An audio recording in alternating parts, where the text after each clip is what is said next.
ici à l'Assemblée nationale. Son agence a été nouvellement créée. Elle est dirigée par Martin Hirsch. On va essayer d'en savoir un peu plus sur ce service civique, ce nouvel outil. Alors on est loin évidemment du service militaire supprimé en 1997, très loin aussi du service civil. Il n'avait pas bien fonctionné. On va essayer de savoir évidemment quelles sont les missions de ce service civique et puis on va s'intéresser de très près aux volontaires qui vont s'engager entre 6 et 12 mois pour 500 € par mois, les volontaires qui vont s'engager justement dans ce service civique. Il y aura avec nous le ministre en charge de ce dossier. Il va tout nous expliquer, Marc-Philippe Daubresse. Pour lui, c'est un outil d'intégration et de citoyenneté. On fera le point évidemment avec vous, avec vos questions, parce que beaucoup de questions ce soir, j'imagine de jeunes, mais peut-être aussi de parents intéressés par ce nouveau dispositif en gestation. Beaucoup de questions. On essaiera évidemment d'y répondre à ces questions. Beaucoup de questions posées sur les sites forums www.lcpan.fr et puis lemonde.fr. Évidemment, les internautes de la communauté du Monde. Nous serons, comme chaque soir, vous connaissez la formule avec nos sentinelles citoyennes. 2 sentinelles sont avec nous.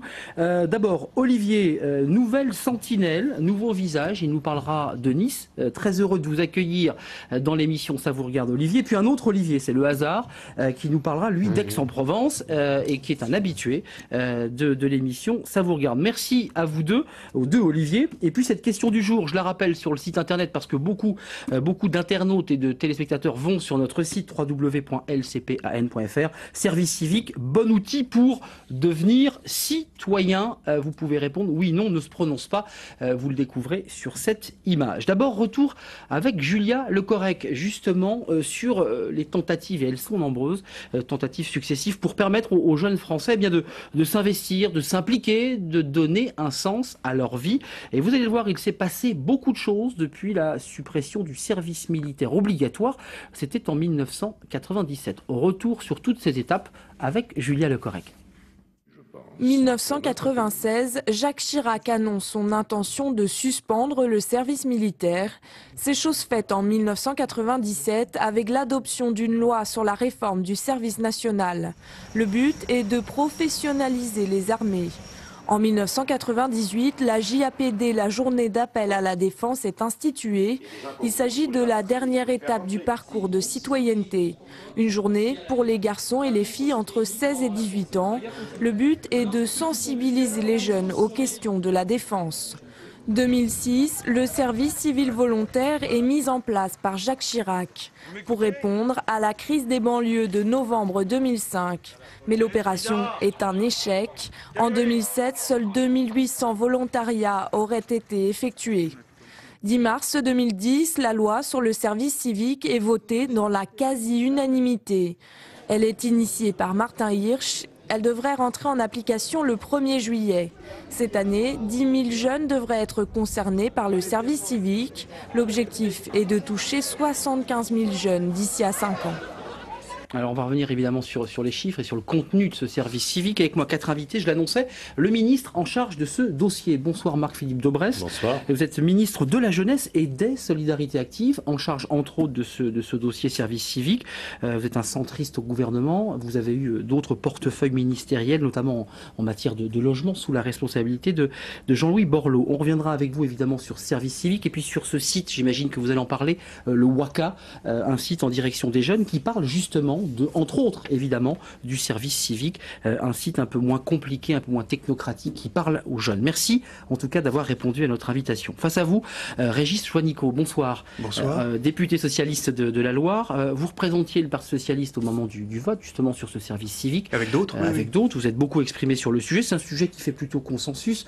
On écoutera bien l'engagement que vous avez pris en matière de service civique, puis peut-être vos réticences. Et puis avec nous, 2 spécialistes de ce dossier. Alors elles se connaissent. D'abord Valérie Becquet, maître de conférence en sociologie à l'université de Cergy-Pontoise, auteur de 7 articles, il est en relation avec le sujet, espace de socialisation politique, l'exemple d'unicité dans la revue Agora, c'est un numéro spécial justement qui traitait du volontariat civil. Merci d'être avec nous et puis on écoutera évidemment le portrait robot que vous faites depuis plusieurs années de tous ces volontaires qui s'engagent, qui sont-ils, d'où viennent-ils, pourquoi le font-ils. Évidemment vos propos nous intéressent. Et puis enfin Marie Trélucane, vous connaissez bien bien, puisque vous êtes la présidente et cofondatrice d'Unicité, dont je parlais il y a quelques secondes. Votre site unicité.fr, vous êtes diplômée de l'ESSEC, si je ne m'abuse, et on reviendra avec vous sur comment vous est venue cette idée, là, depuis, je crois, 1995, de vous battre, de faire du lobbying au sens positif du terme, pour faire avancer la cause. On écoutera évidemment vos arguments. Et puis auteur, alors ce livre date de 2005, je crois, de Demain le service civil, et si tous les jeunes consacraient une année de leur vie à la solidarité. C'était coécrit avec Anne-Claire Pache, avec qui vous avez vécu une aventure un peu commune sur la création d'Unicité. Voilà, je vous ai tout dit. Monsieur le ministre, merci d'être là, mais une question sur le service civique, parce qu'il y a beaucoup de questions finalement d'internautes ce soir. D'abord, quand on travaille sur le dossier, on se dit, mais le chef de l'État avait indiqué qu'il serait obligatoire, ce service civil, en l'occurrence civique. Pourquoi n'est-il pas obligatoire, ce service civique? Parce que c'est ce qui avait été annoncé. Il toucherait tous les jeunes. Il y a plusieurs raisons. D'abord, contrairement à ce que vous avez dit, le service civil n'a pas été un échec. Il a eu une montée en puissance qui n'était pas celle qu'on pouvait espérer. Et ça a été d'abord et avant tout une question de moyens, disons les choses. Et donc, on a voulu reprendre le dossier différemment.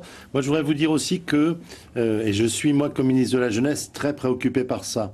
Les adultes, à plus de 50%, plus de 1 sur 2, ont une image assez négative de la jeunesse en général, avec des qualificatifs de violents, d'individualistes, d'égoïstes, de on l'a vu sur les apéros des jeunes, qui est complètement en distorsion avec les sondages que vous réalisez chez les jeunes, où vous vous apercevez que plus de 3 jeunes sur 4 sont prêts à s'engager pour une cause humanitaire, environnementale, solidaire pour les personnes âgées, etc.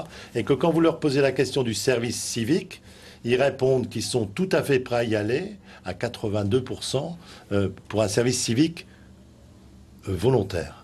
Et quand on les force, ils aiment moins, quoi. Quand on vous dit obligatoire, ils aiment moins, ça c'est la jeunesse. Alors bon, en vous disant ça, j'ai pas répondu complètement à votre question. On voit bien qu'il faut qu'on essaie de faire une montée en puissance de cette affaire. On voit bien que si, dans chaque ville et chaque village de France, il y avait 1 sur 10 d'une classe d'âge, 750 000 jeunes font une classe d'âge, donc à terme 75 000 jeunes qui y allaient, que dans chaque village on trouve quelqu'un dans nos familles, nos cousins, nos proches qui disent « Ah bah tiens, mon fils ou ma fille a fait le service civique et ça lui a donné quelque chose. » C'est le bouche-oreille.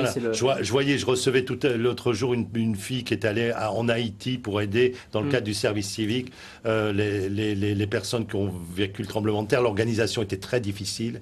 Donc je lui ai dit quels sont vos points négatifs et positifs. Elle m'a dit des gros problèmes d'organisation, évidemment. C'est pas simple là-bas.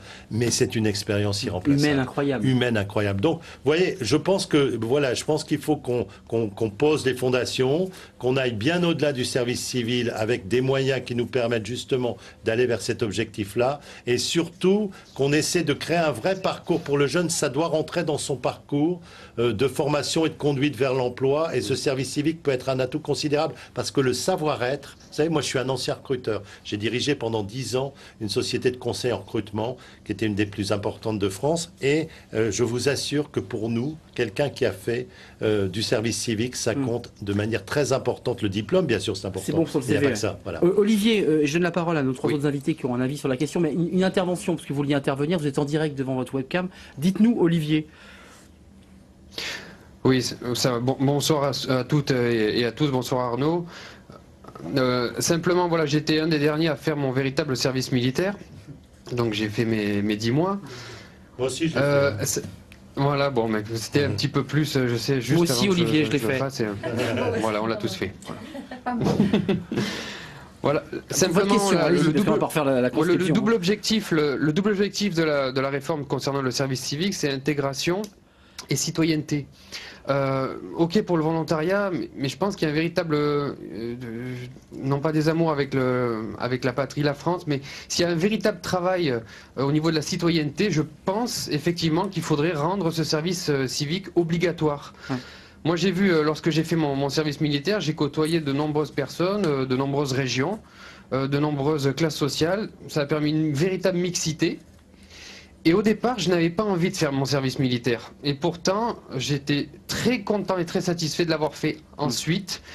Et le volontariat, je pense que ça risque de décourager beaucoup de monde, et le rendre obligatoire, ça pourrait véritablement ouvrir une véritable citoyenneté pour nos Français, quoi. Merci Olivier. On a bien entendu sur la question Marie Tréducan, parce que présidente fondatrice d'Unicité, vous êtes une lobbyiste sur le sujet, vous vous battez. Vous êtes favorable, là vous êtes revenu sur ce que vous proposiez, vous vous dites qu'il faut quand même maintenir ce côté obligatoire, ou vous avez évolué? Moi, j'ai évolué parce que dans le fond, on est tous plus ou moins d'accord philosophiquement qu'il faudrait qu'il devienne naturel, que tous les jeunes, c'est le titre de notre livre, que tous les jeunes passent par là. C'est éminemment constructif et formateur pour l'individu, c'est essentiel pour la société. Maintenant, comment faire? 750 000 jeunes, une classe d'âge, il faudrait 750 000 missions utiles à confier à des jeunes en service civique. Au-delà de la question budgétaire, qu'il faudrait de quoi financer 750 000 jeunes. Mais éventuellement, on pourrait estimer que le budget est un bon investissement, parce que les études internationales montrent que pour $1 investi dans des programmes de service civique, généralement volontaires également pour les mêmes raisons, on a au moins en valorisation de compétences développées chez les jeunes et de services apportés à la collectivité, parce que ces jeunes ne font pas des trucs occupationnels, ils rendent de vrais services à la collectivité. On a au moins $2 de générés pour la société. 750 000 missions utiles tout de suite, c'est pas possible, donc il faut une montée en charge progressive, visée à 4 ans, 75 000 jeunes, un jeune sur 10, c'est déjà faire en sorte que ça rentre dans les mentalités.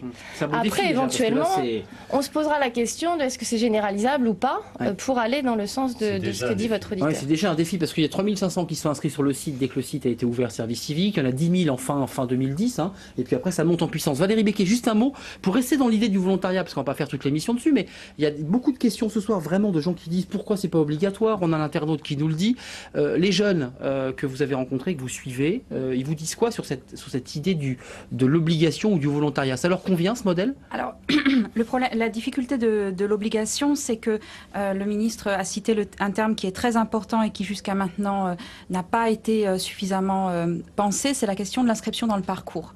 C'est-à-dire que quand on regarde le service militaire, quand il était encore obligatoire, déjà il y avait une pluralité de manières de faire son service militaire qui distinguait les jeunes entre eux, avec une distinction entre des jeunes de milieux aisés qui avaient accès à certains dispositifs et d'autres de milieux populaires qui avaient accès à un autre type de service. Aussi, et voilà. Et l'armée avait mis en place aussi une gestion des flux qui faisait que les plus difficiles à gérer étaient d'emblée exemptés. C'est-à-dire qu'ils étaient exclus du dispositif. Les P4, ce qu'on appelait les gens qu'on... Oui, mais même au-delà des personnes qui semblaient difficiles à gérer d'un point de vue du groupe. C'est-à-dire que d'emblée, on décidait que cela n'allait pas être dans le pot commun. Et donc, le service civique, c'est le modèle inverse? C'est-à-dire que si on regarde la manière dont a fini le service militaire, on avait une pluralité de formes, des modes pour contourner le service militaire qui n'étaient pas équitables en fonction du milieu social. Et donc le risque, si on met un service civique obligatoire, c'est aussi que ça se redéveloppe. De fabriquer le même système. Voilà, c'est-à-dire que le système se reproduise. Donc du coup, au-delà des fonctions sociales, politiques très importantes qu'a cité l'intervenant, il est clair que les usages que les jeunes font du service civil méritent aussi d'être pris en compte et que les inscriptions dans le parcours des jeunes... Nos langues fourches, civil, civique, parce qu'on n'est pas encore dans le civique, on est toujours dans le civil.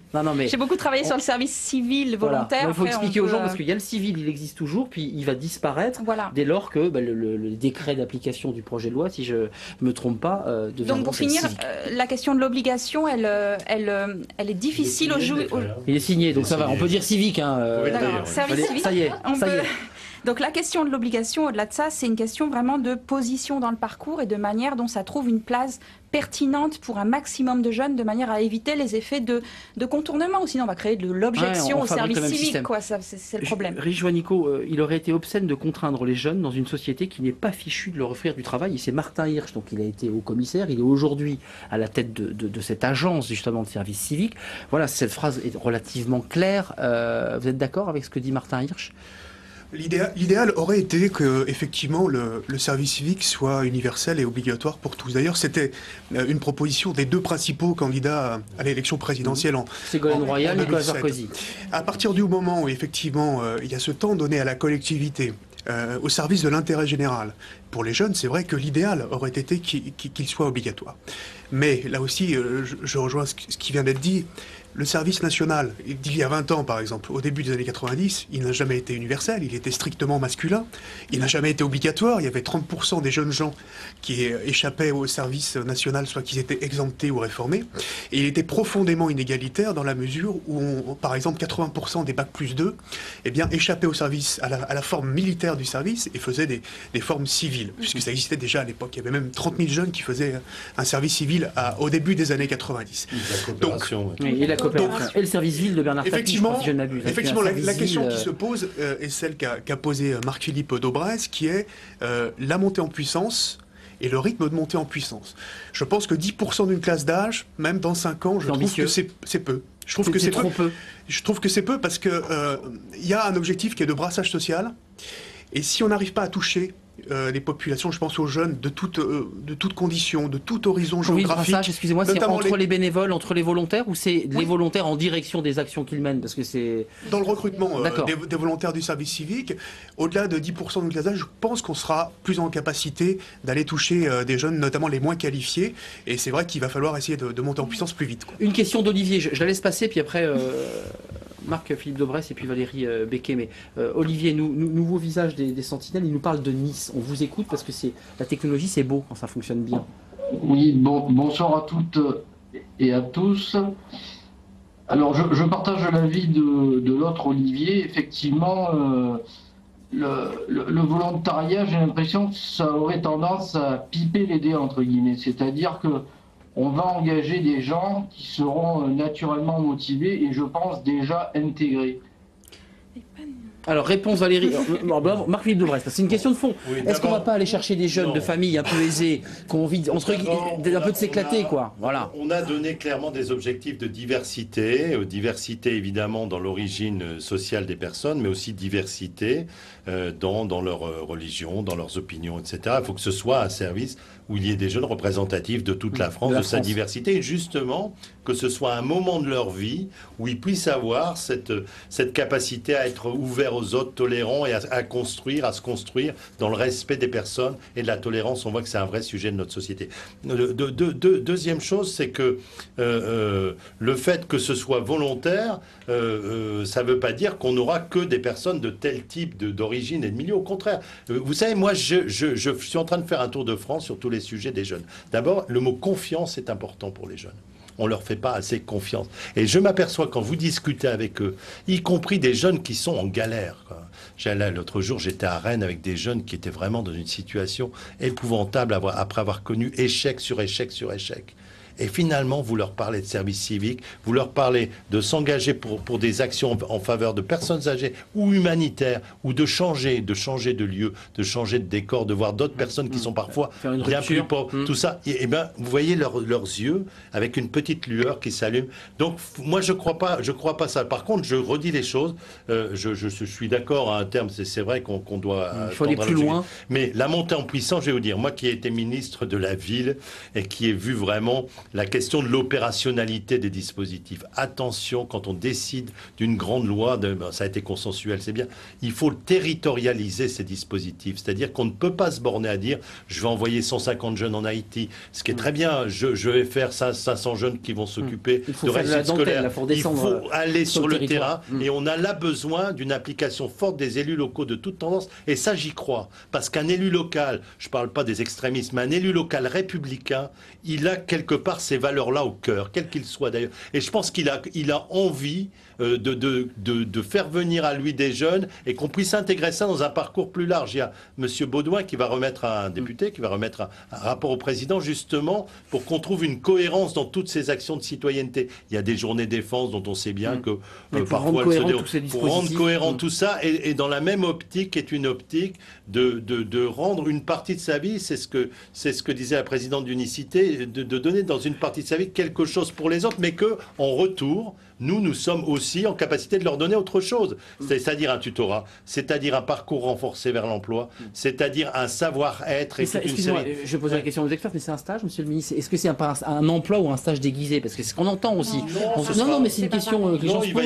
Il va y avoir une indemnisation de manière à ce que quelque part ils puissent avoir la capacité d'une prise en charge des problèmes de logement, de transport. Alors 100 € par l'association ou la structure. Oui, mais il y aura aussi entre 550 et 650 par l'État selon qu'ils sont boursiers ou non. Bon, et les collectivités, si elles le souhaitent, je vois à Bordeaux, ils le font, peuvent donner un petit plus, par exemple au niveau du logement, des choses comme ça. 700 € maximum par mois. C'est pas une activité pour gagner, c'est pas un contrat de travail. Par contre, je pense que comme ils donnent du leur, la société en retour peut leur donner un accompagnement accéléré vers l'emploi et que cette expérience, une fois de plus, sera irremplaçable. Et demain, dans les associations de l'économie sociale et solidaire, on voit bien qu'il y a une forte demande des jeunes pour y aller. Et aller au service civique avant, c'est quand même un parcours qui sert, entre guillemets. Marie Trébuchan, juste un petit mot, et Valérie Becquet, juste une question que je pose aux spécialistes, celles qui suivent depuis très très longtemps, pour rebondir sur ce que dit Marc-Philippe Daubresse. Comment on fait lorsqu'on est un jeune en difficulté, qu'on a échoué dans ses études et qu'on se lance sur une filière de service civique?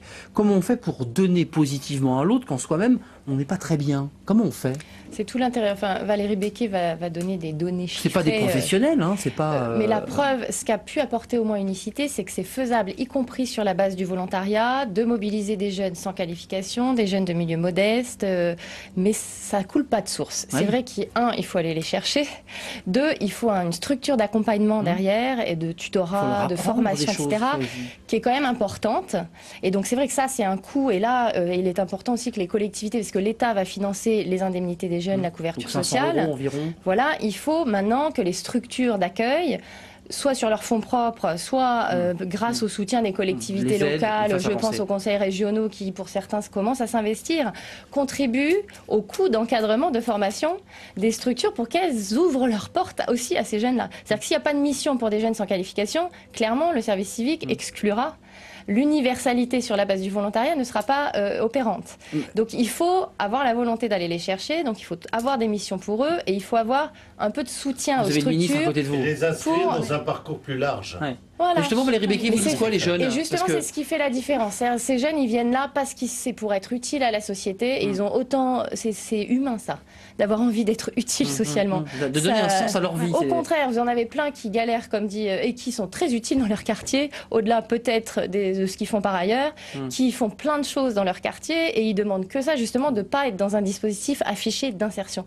Ils sont dans un dispositif citoyen, comme tout le monde, et c'est ça qui fait la différence du service civique. Ils vous disent quoi dans vos entretiens, madame la sociologue? Parce que vous les interrogez, ces jeunes, ils ne sont pas forcément diplômés, spécialistes en écologie ou en lien social, mais pourtant ils donnent. Oui, mais ils n'ont pas nécessairement besoin d'avoir des compétences. C'est comme le dit Marie, ça dépend des missions qu'on leur propose. Et puis, surtout, la compétence, elle n'est pas identique à une compétence de type scolaire, c'est-à-dire que la diversité de ce qui peut être fait dans le cadre d'un service civique est extrêmement variée.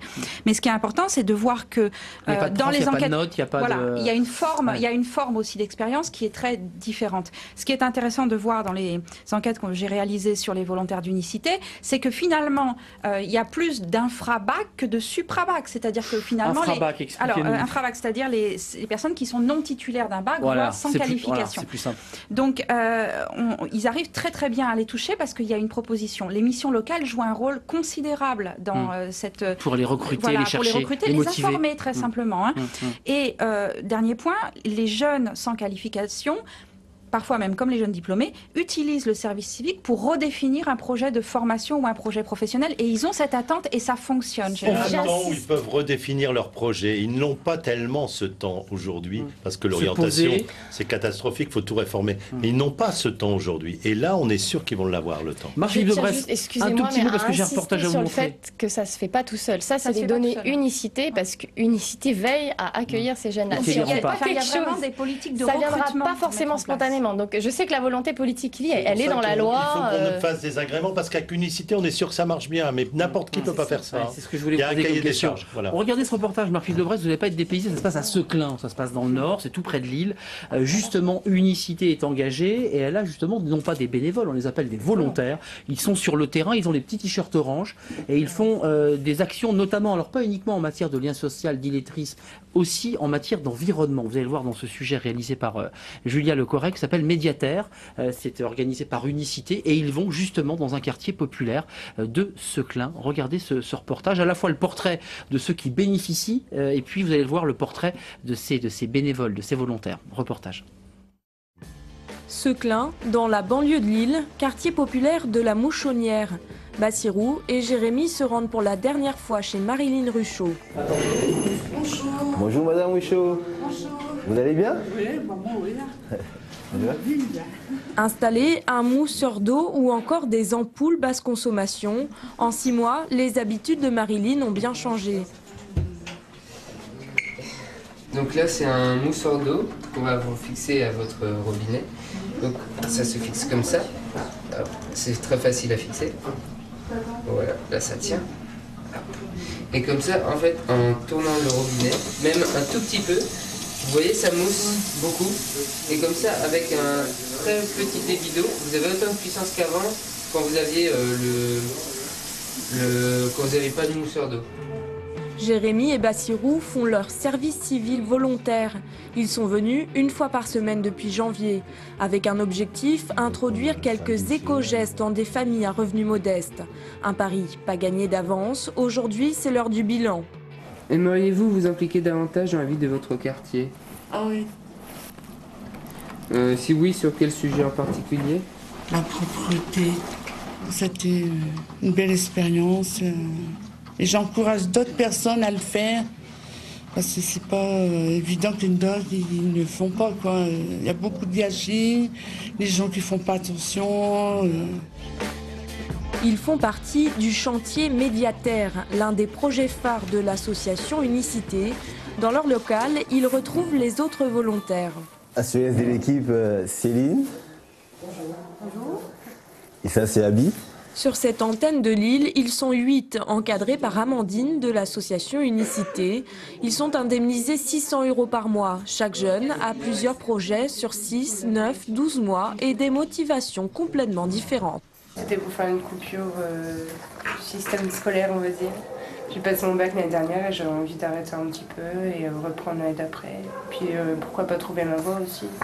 Et comme c'est la première fois que je travaille, comme je disais tout à l'heure, je le conseille que le service civique volontaire, c'est vraiment bien, se sentir utile.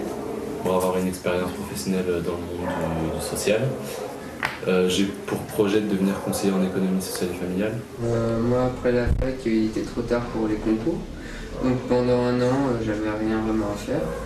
Et je me suis porté candidat pour Unicité et j'ai été pris pour aussi avoir une première expérience professionnelle. Voilà. Le projet Médiataire est reconduit l'année prochaine. Seul le nom changera. En juillet, le service civil deviendra le service civique, avec un objectif en 2010, permettre à 10 000 jeunes de s'engager. Alors Olivier de Nice, un petit mot Olivier, vous avez vu le reportage, parce que vous avez l'écran, dites-nous comment vous réagissez, comment vous regardez ce service civique, c'est très concret là. Alors moi j'aurais une question pour Monsieur le Ministre.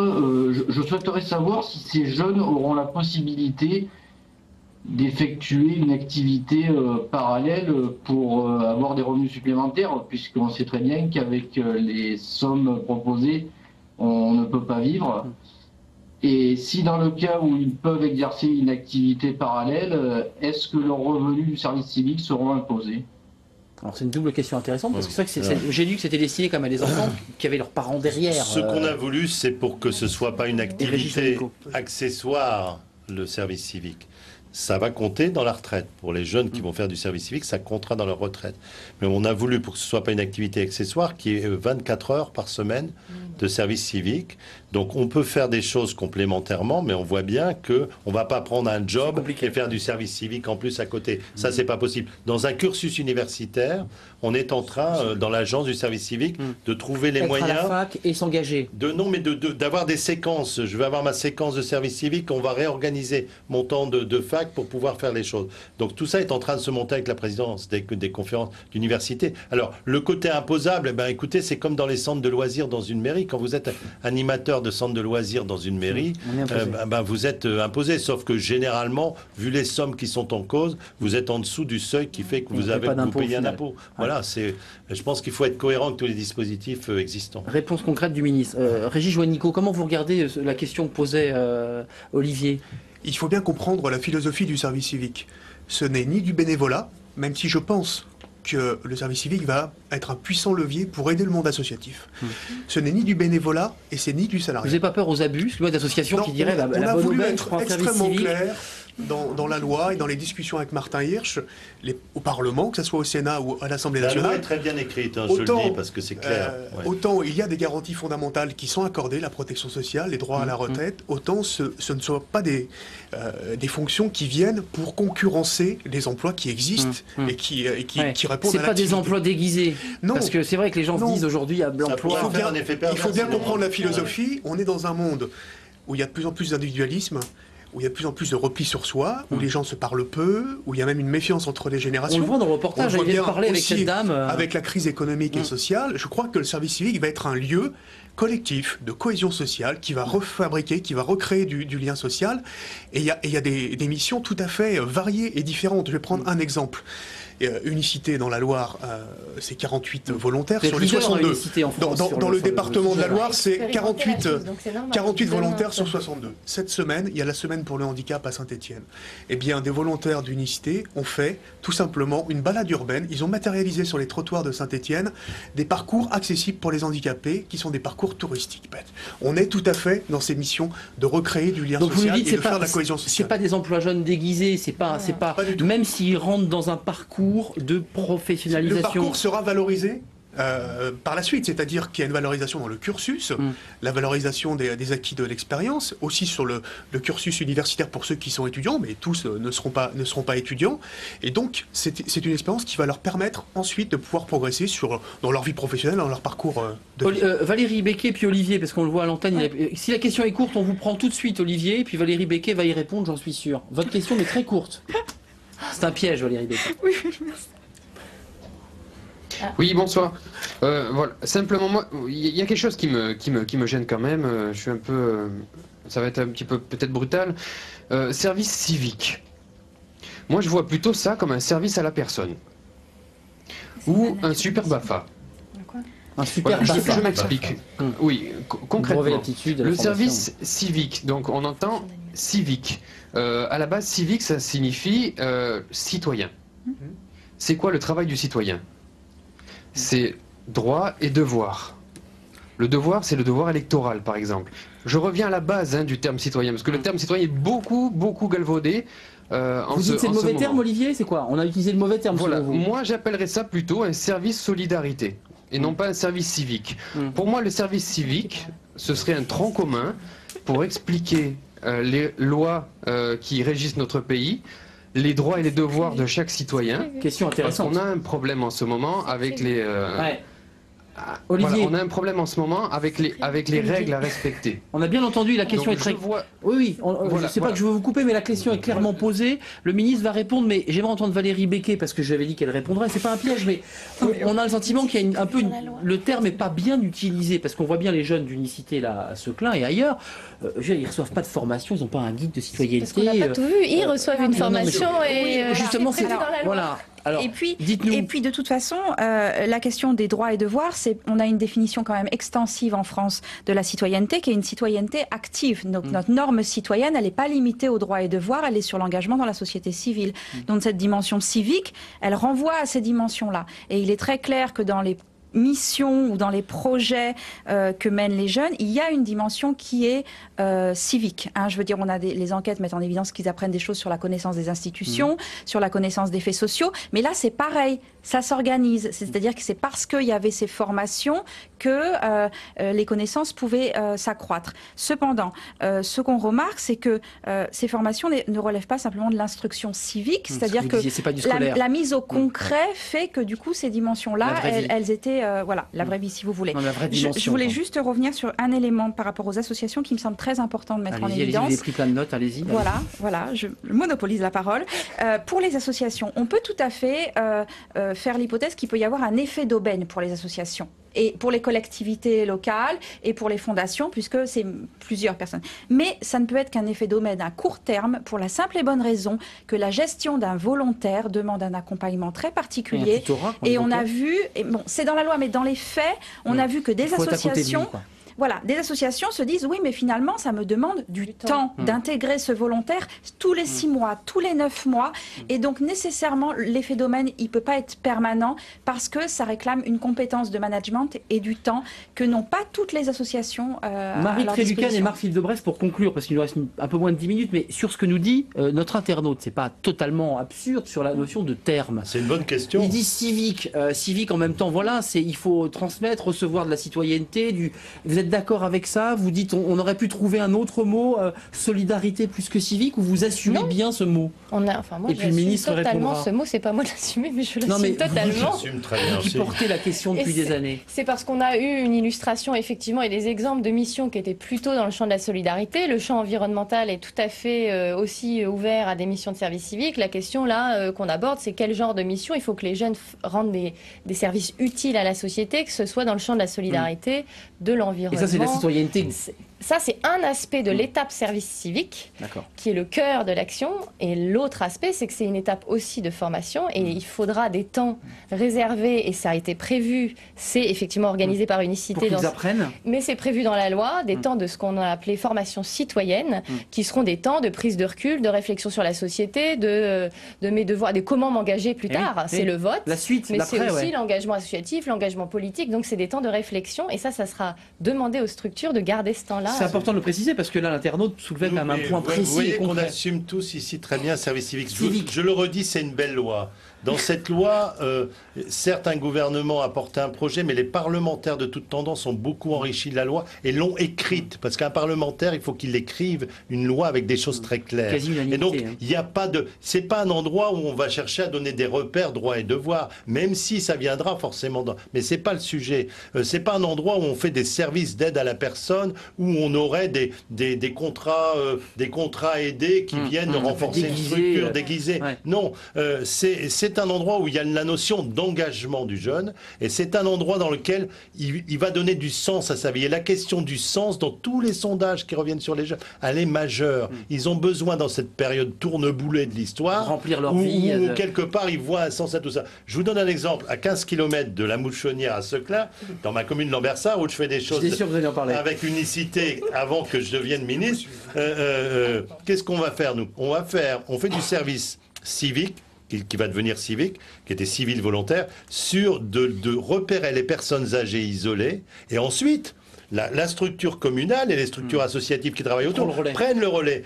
Moi, j'ai annoncé hier que j'allais faire l'atlas de la biodiversité pour repérer tous les endroits où il faut sauvegarder la flore et la faune, la nature dans ma commune. Il y aura des volontaires du service civique qui vont venir là-dessus. Mais c'est bien mon service développement durable qui va faire les choses. Ils vont pas le faire. Le boulot de mes employés municipaux. Et chez Régis Juanico, c'est pareil. Donc on est très au carré sur tout ça. Mais la clé, la présidente d'Unicité vient de le dire, la clé, c'est la formation, c'est le tutorat, c'est l'accompagnement, qui demande aussi beaucoup. Moi aussi, je suis ministre des associations. Beaucoup d'investissements personnels des collectivités ou des associations. Donc, si c'est pour faire un effet d'aubaine, ça ne durera pas très longtemps. Donc, c'est une étape et pas une voie de garage. Juste cette petite... J'aimerais vous entendre, il nous reste 3 minutes, c'est très court, mais il y avait cette question d'Anthony sur le forum de la chaîne parlementaire.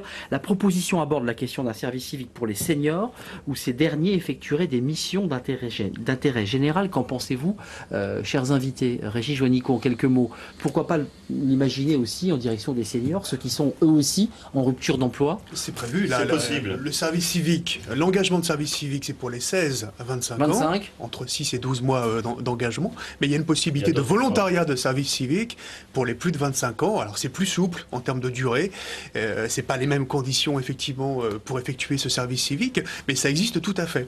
Ce qui est vraiment important de retenir, c'est que le service civique va permettre de retisser des liens entre les jeunes, y compris s'il y a mobilité géographique. Bon, ça, il faudra voir dans le temps comment ça s'organise, mais surtout entre les générations. Aujourd'hui, on a un problème de dialogue entre les générations. On a vu dans le reportage. Entre les jeunes et les moins jeunes. Et là, je veux dire, bon, les cours d'instruction civique, moi je dis, c'est à l'école, c'est l'éducation nationale qui fait très bien ce travail-là.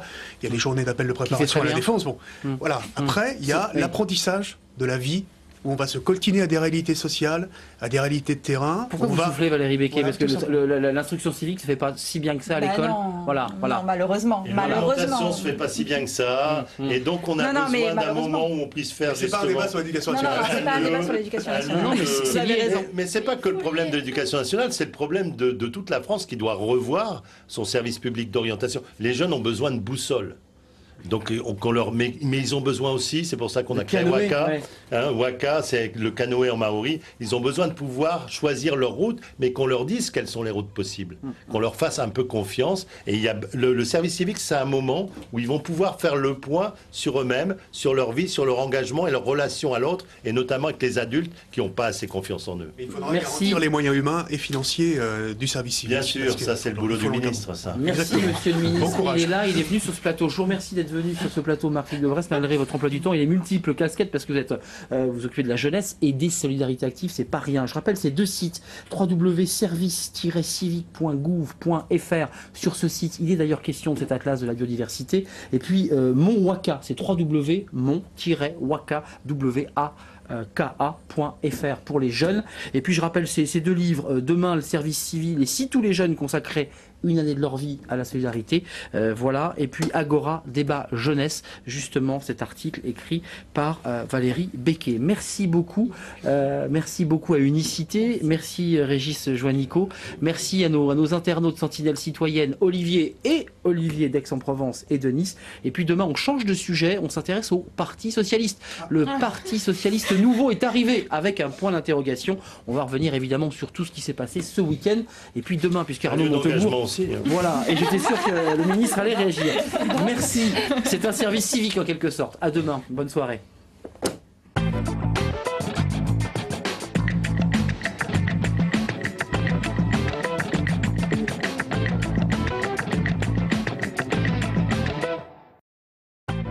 Pour voir ou revoir cette émission, rendez-vous sur lcpan.fr.